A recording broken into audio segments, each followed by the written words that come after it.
Saturday, so I am doing WW check-in. I just went into my week 5 of maintenance and I am down 0.2.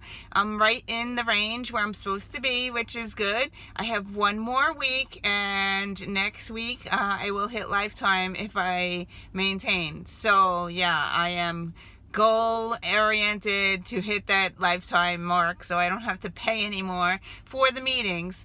Okay, so this week was really rough. I did not do any exercise, except I did walk around at school a lot more than I normally do. I did not go on the treadmill though.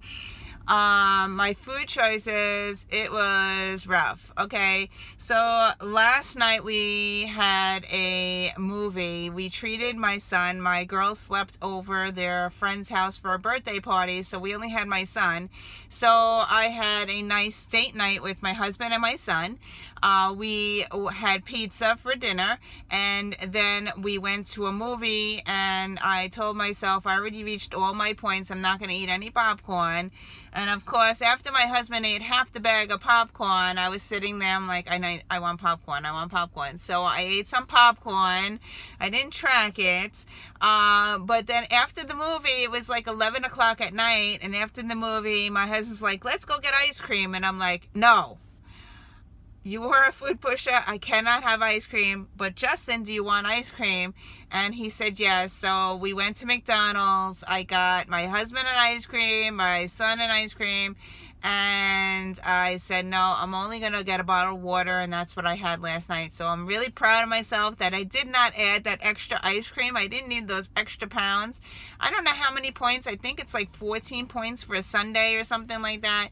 I know it's like 7 points for a regular ice cream without any toppings on it. Something like that. But I'm not sure. But I didn't want to eat all more points. It was 11 o'clock at night and they were still hungry. So I'm like, no, I already had the popcorn. I didn't track it. And I lost 0.2. So I was really good, proud of myself. So yeah, so that's that.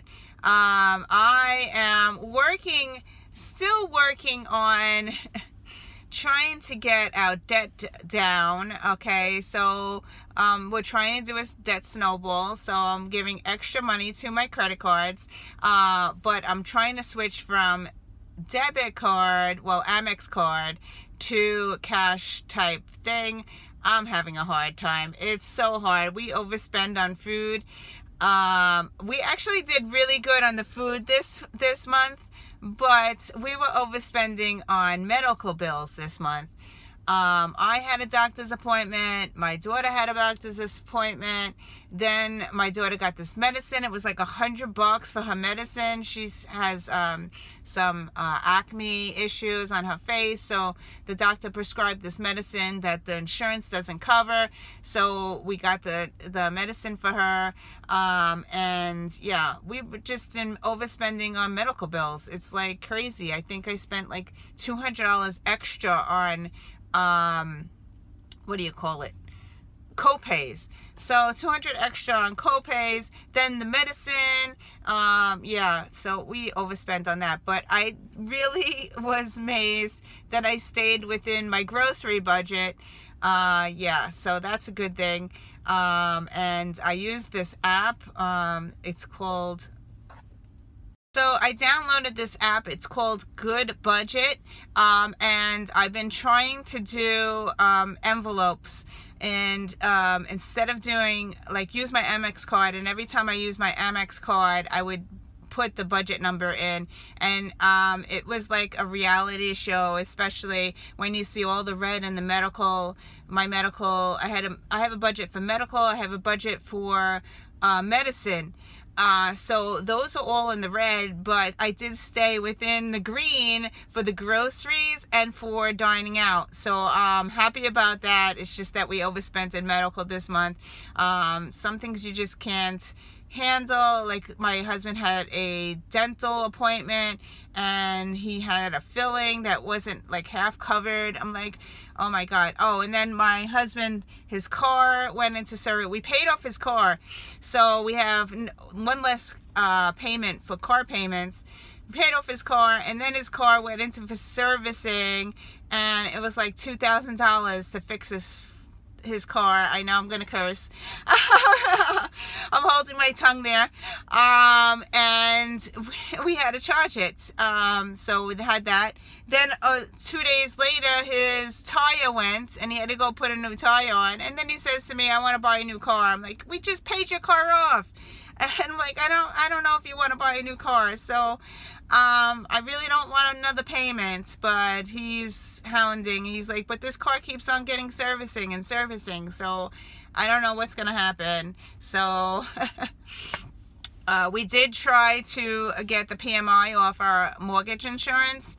It's mortgage insurance because our house is not 80% of the market value or something we own, so much money. They give us a PMI insurance that we have to pay every month. So we still have another year to pay for that, and hopefully in another year we'll get that taken off. But that's like $250 that we give to the bank for no reason at all. Like, it's like crazy. But yeah, they won't lower it. We've tried fighting it, and we still have to give them $250. That's a lot of money. So we have another year. He said we're at 82% of my house, and we need to be at 80%. So yeah, they're saying another year we should be asking to remove the PMI insurance. So we'll see. Yeah, so that's it this week. I'm reading a lot. I'm reading a really, really good book. I can't put it down. I think I have it with me. Yes, I do have it with me. Okay, the book that I'm reading, finally, I think this is a 5-star. Now, I'm not sure because I didn't get to the end yet. But so far, I can't put it down, and I want to read it. It's very good storytelling. And the book that I am reading is this one, A Woman Is No Man by Atef Rum. And this is her first book that she has written, and I'm really enjoying it. It's about a woman in Pakistan that marries an American man, and it's an arranged marriage. And then it also talks about her daughter that she had in the United States, and it's her story as well. And it's really great storytelling. I can't put it down. I am like halfway through. Look at where my bookmark is, and I'm really, really enjoying this one. So if I had to rate it right now, it would be a 5-star, but they said wait till you get to the ending, so we'll see. But this is a great book if you want to learn more about Pakistan and arranged marriages and all that. It's really a good story. So that's what I'm reading on there. I am also on my Kindle. I'm still trying to finish No Exit.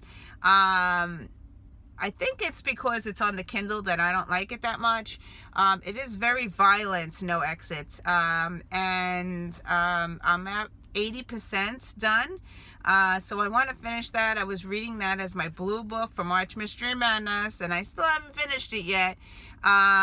It gives me anxiety, I think, when I read it. It's very intense, very graphic.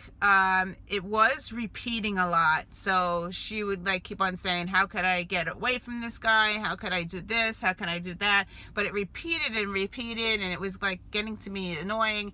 And now it's at a part where it's more graphic violence, and yeah, I don't know how. I'm probably going to be rating it a 4-star. I don't know.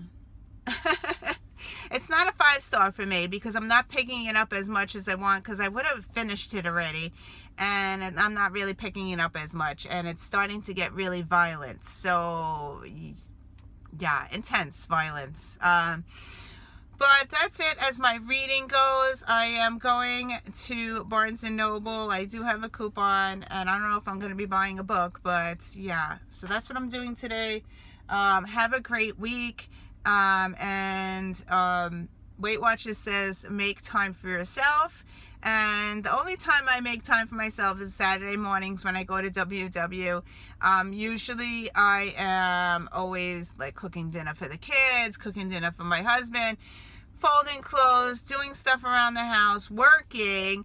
I have like an hour in between by the time my kids come home from work, from the time I come home from work and the time that my kids come home from school, I have 20 minutes to unwind and be quiet. So I try to eat my lunch in quiet. I watch my TV shows or I read a book.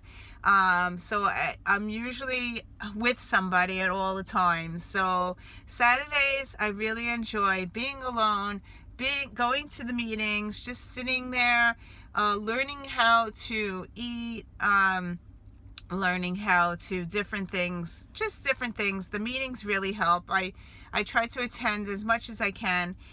Today, I had to pick my kids up at 11, so I went to the 9 o'clock meeting. Actually, I missed half the meeting because I thought it started at 9:30. It started at 9. So I might be going to the bank and then going back to the meeting because there's another meeting at 10:30. I missed half the meeting, and I really like my 10:30 meeting, so I might go back and yeah. So I already did my weigh-in, but I might go back to the meeting because I'm still in this area and I want to hear the meeting. But the main person, the leader that I normally have, is not there today, so she has a substitute meeting. I don't know what I'm gonna do. Anyway, have a great week. I'm rambling as always, and I will see you in another video. Bye.